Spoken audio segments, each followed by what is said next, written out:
Wow, am I excited.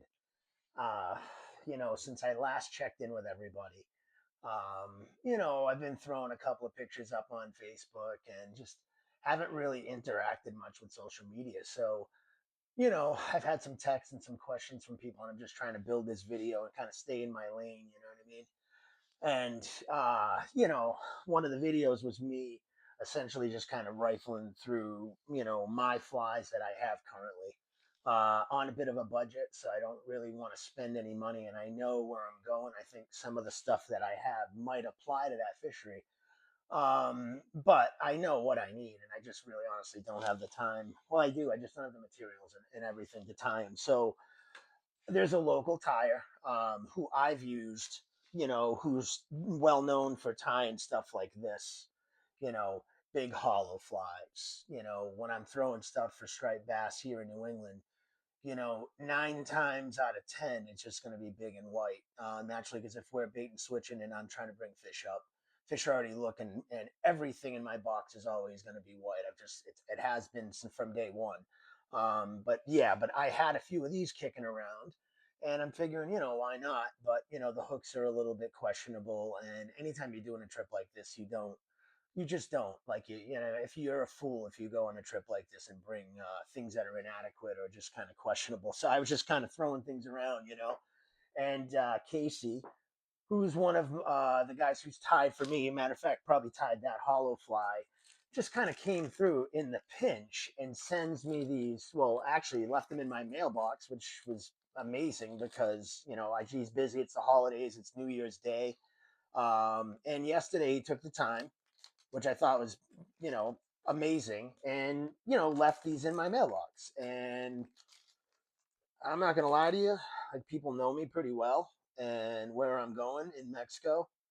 I mean, if that doesn't say Marlin, Sardine, all day. Like, Casey is incredibly talented. I already know what this is gonna look like in the water. I can't even wait to throw it in the water of some kind of bait ball with Marlin on it. I mean, that thing, it's gonna get eaten. There's no question about it. But he sent me this. He dropped me this olive one. He also gave me this blue one, which with this this pink translucent kind of chin. That's just, I mean, get out of here right now. There's a lot of talented tires in New England. Don't get me wrong. But I'm not gonna lie. Casey is one of the best that I deal with. And this was like a godsend because I'm about to take the trip of a lifetime for me anyway, to go down and start to, pursue what I feel like is my next step, to try to chase some of these marlin on the fly. So I'm so grateful. I think more so than anything, but I kind of, in the process, I had a few people asking me questions about flies, and, you know, where I'm going in Mag Bay, Rudy's pretty much told me, he's like, hey, bring flies that are 6 to 8 inches long, have a sardine like profile, um you know like a pokey pattern, again, like a hollow fly, like that's a hollow fly that Casey tied me, you know and I'd go through, you know 10 dozen a summer, maybe 12 dozen a summer. But I mean, will catch anything for me 9 times out of 10. So I figured, why not a few of these? But then instead, he gives me these. But regardless, he said sardines are the thing right now, and they're on these massive bait balls. I guess these marlin, the dorado do it. The yellowfin are under them. It's like, it's my kind of stuff. I'm extremely excited. I mean, funny, here's one of Casey's older ones, which I thought was kind of cool, that I had in my box here. And I mean, this would catch. I'm sure it will. I mean, the hook is a little bit questionable. You can't really see it, but it's a pretty good hook. But Casey shows up again with these, like, tied on a really nice 8 SL12S. Like, I mean, look at this thing. I mean, in the water, that thing is just gonna, I mean, arp, done, done.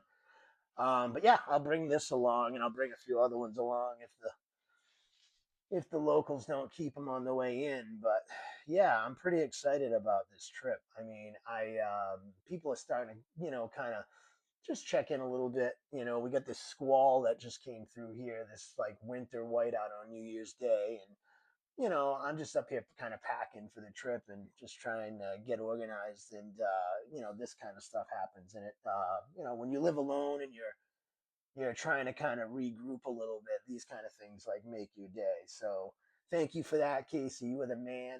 I owe you big on this. I will definitely get some pictures and some videos of what I'm pretty sure, hopefully weather permitting, that we'll see some striped marlin, and these things will get fed. But I can't even get over it. These things are ridiculous. Thank you so much, and stay tuned. I mean, we'll see as the days go here. I got today. It's Today's Thursday, and then I think we'll fly it on Sunday morning early. So yeah, I've been just chilling, hitting the gym, and just kind of hanging and enjoying my holidays here. But this is awesome. Thank you, Casey. And I actually will follow up with a video here soon about Mag Bay, a little bit more about the bait balls and some of the other cool stuff that I'm just kind of researching. Honestly, it seems like a relatively new fishery in some ways. Not new, but I don't know. There's just a lot to learn about it. I'm just trying to kind of get a little bit engrossed in it before I get there, so I can have a better understanding of the biomass and what bait, how the bait moves around, the currents that are there. Just kind of just things you should kind of look at, I think, as a fisherman, before you go to check something out for the first time, and actually just learn a ton from the locals.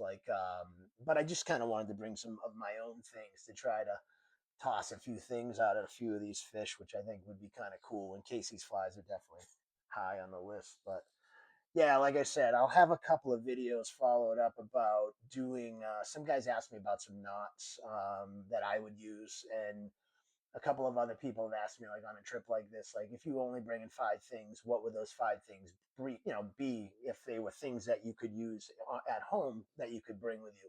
Five important things for a trip like this, I think, and I'll have some of that. I'll do a video for that as well, because I do think that as a fisherman, as an angler, there are some like essentials that you just have, or just anyone in general, just traveling to a place that they're unaware of. I think, but more so, five things as a fisherman. Yeah, I think there's a couple of things you absolutely have to have. But yeah, I'm excited about this, and like I said, I'll have a couple of other videos to follow up shortly. So stand by.